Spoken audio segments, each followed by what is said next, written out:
కూర్చోండి. మాదిగలకు వచ్చిన విజయం ఇది సుప్రీంకోర్టు ద్వారా ప్రాప్తించింది. రెండవది దొర అహంకారానికి దొరలు కేసీఆర్ గారు రాలేదు, చిన్న దొర కేటీఆర్ గారు, హరీష్ రావు గారు మాదిగలు మాట్లాడితే మేము వినాలా, మాదిగలకు వచ్చిన విజయంలో మేము పాల్గొనాలా అన్న నిర్లక్ష్యంతో ఈరోజు వాకౌట్ చేయడము చాలా అవమానకరం. మాదిగలను వాళ్ళ ముందు నుండే అవమానపరిచినారు.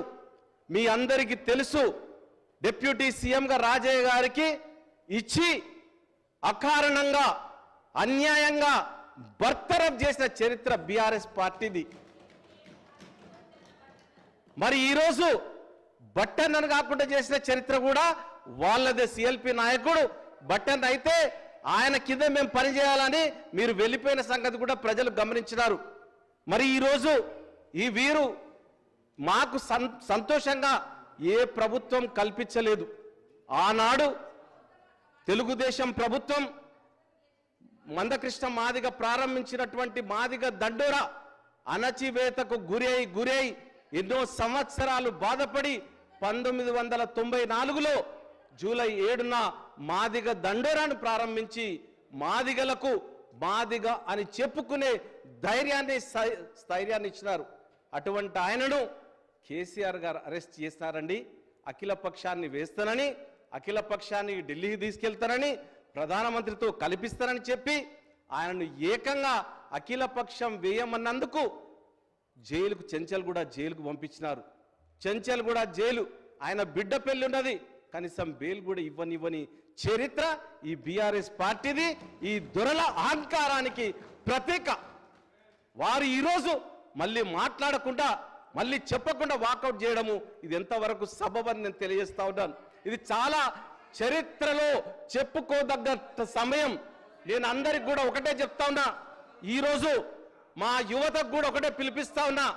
మా అన్నగారు నిజంగా కూడా చెప్పాలంటే మా గౌరవ ముఖ్యమంత్రి గారు మమ్మల్ని పిలిచి ఇగో సుప్రీంకోర్టులో ఈరోజు 7 జడ్జెస్ యొక్క బెంచ్ ఉన్నది, ఈ తీర్పుకు మీరు వెళ్ళండి అని మా దామోదర రాజనరసింహ గారిని దానికి అధ్యక్షుని చేసి మమ్మల్ని అందరినీ పంపించి సుప్రీంకోర్టులో లూతా అనే అడ్వకేట్, ఖరీదైన అడ్వకేట్ను పెట్టి మా వాదనలు వినిపించి ఈరోజు ఈ యొక్క తీర్పు రావడానికి ప్రధాన కారకులైనటువంటి మా ముఖ్యమంత్రి గారు, మా మాదిగ పక్షపాతి రేవంత్ రెడ్డి గారికి చేతులెత్తి నేను దండం పెడతా ఉన్నా.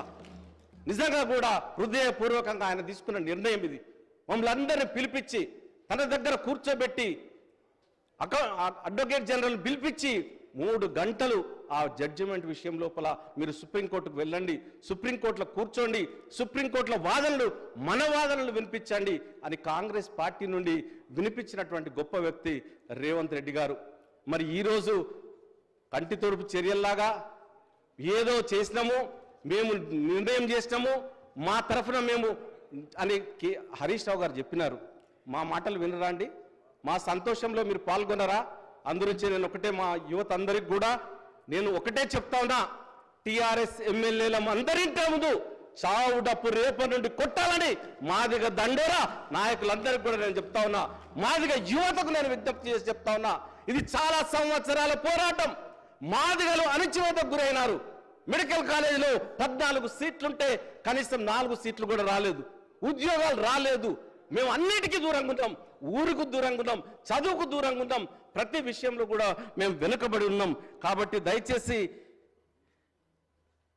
మేమందరం కూడా ఒక డిప్యూటీ సీఎం పదవిచ్చి ఏ విధంగా బర్తరఫ్ చేసినారో ఆ చరిత్ర ఒక్కసారి తెలుసుకోవాలని చెప్తా ఉన్నాం. తెలంగాణ వస్తే మాదిగ బ్రతుకులు బాగుపడతాయని తెలంగాణ ఉద్యమంలో డప్పు కొట్టింది, దరువు వేసింది, చావు డప్పులు కొట్టింది మాదిగలు. ఈ మాదిగలను విస్మరించి నీ యొక్క క్యాబినెట్లో ఒక్క మాదిగ కూడా మంత్రి పదవి అని చరిత్ర ఈ బీఆర్ఎస్ పార్టీది. ఈరోజు గొప్పగా చెప్తా ఉన్నారు. ఈరోజు మా సంబరాలలో పాల్గొనకుండా వాకౌట్ చేస్తారు. చరిత్రహీనులుగా మీరు చరిత్రలో నిలిచిపోతారని తెలియజేస్తూ నాకు ఇచ్చిన ఈ అవకాశానికి నేను మరొక్కసారి అంటే ఈ యొక్క ప్రభుత్వం లోపల మా ముఖ్యమంత్రి గారు డిప్యూటీ సీఎం బట్టి విక్రమార్క గారిని చేస్తారు, ఒక దళితుడిని స్పీకర్గా చేస్తారు. చరిత్రలో లిఖించదగ్గ విషయం. మాదిగా సంబంధించినటువంటి దామోదర్ రాజనరసింహ ముగ్గురు మంత్రులను చేసినటువంటి చరిత్ర ఈ కాంగ్రెస్ పార్టీది. మరి విప్పును చేసినటువంటి పార్టీ కాంగ్రెస్ పార్టీది. మీరు ఎక్కడ ఇచ్చినారండి? మంత్రిని ఇచ్చినారు, మాదిగకు బర్తరఫ్ చేసినారు.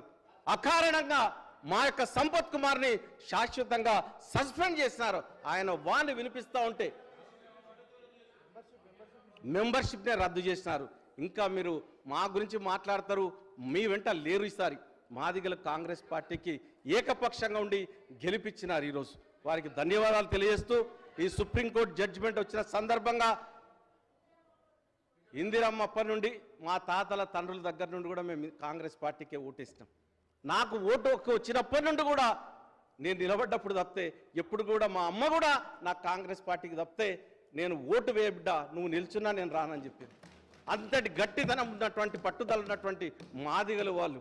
అందురించి ఈ సుప్రీంకోర్టు జడ్జిమెంట్ ఏ ప్రభుత్వమైనా క్లెయిమ్ చేసుకుంటుంది అనుకుంటే ఈరోజు మా బీజేపీ సోదరులు అంటున్నారు. మరి బీజేపీ సోదరులు మరి వాళ్ళు ఆర్డినెన్స్ తీసుకొచ్చి రిజర్వేషన్ను ప్రకటించవచ్చు, కానీ ఇది సుప్రీంకోర్టు ఇచ్చిన తీర్పు అధ్యక్ష.